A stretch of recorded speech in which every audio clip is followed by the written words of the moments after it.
జై హింద్ సార్. జై హింద్ జేడి. ఒక కేసుని సాల్వ్ చేయాలి. చెప్పండి సార్. ఒక అనాథాశ్రమంలో మినిస్టర్ గారి బావ అతను వైఫ్ పెళ్లి రోజు సందర్భంగా పిల్లలకి లంచ్ ఏర్పాటు చేశారు. లంచ్ తిన్న కాసేపటికే కొంతమంది పిల్లలు ఫుడ్ పాయిజన్ తో హాస్పిటల్లో admit అయ్యారంట.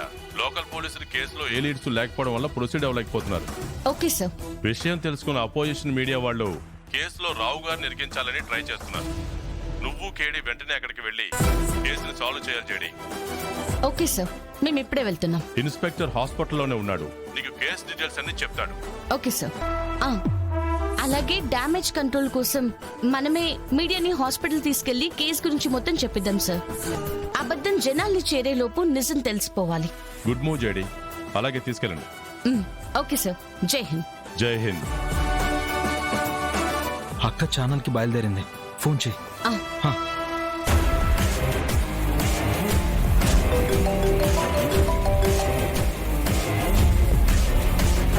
Hello, good morning Kaushiki గారు. నేను జేడీని. జేడీనా? మరి వాయిస్ ఏంటి బాగా తెలిసిన గొంతులు అనిపించింది? గొంతు మార్చి మాట్లాడు. చెప్పు జేడీ. మీతో ఒక కేసు గురించి మాట్లాడడానికి ఫోన్ చేశాను. లంచ్ తిన్న కాసేపటికే కొంతమంది పిల్లలు ఫుడ్ పాయిజన్ తో హాస్పిటల్లో అడ్మిట్ అయ్యారంట. విషయం తెలుసుకున్న అపోజిషన్ మీడియా వాళ్ళు కేసులో రావు గారిని ఇరికించాలని ట్రై చేస్తున్నారు. మీరు మీ టీం ని తీసుకుని హాస్పిటల్కి వస్తే ప్రజలకి నిజం తెలిసేలా చేయొచ్చు. తన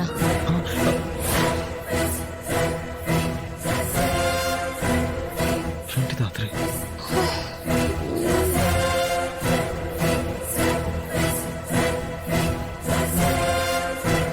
వదినా? నువ్వు నన్ను వదినాని పిలవడం ఏంటి జేడీ? వదినా? నేను వదినా నానా అనలేదు కౌశికి గారు. అనుకుపోవడం ఏంటి? ఇప్పుడు అన్నావు, నేను విన్నాను. దాత్రి, ఏదో ఒకటి కవర్ చేయి. కవర్ చేయి. అంటే మిమ్మల్ని జగదాత్రి మిమ్మల్ని వదిన వదిన అంటుంటుంది కదా. నేను అక్క లాంటి దాన్ని. అందుకే మిమ్మల్ని మీరు కూడా నాకు వదిన అవుతారని అలా అనేస్తుంటాను. హో, సరే, నేను మా టీంతో ఇప్పుడే వచ్చేస్తాను. ఓకే అండి, థ్యాంక్ యూ.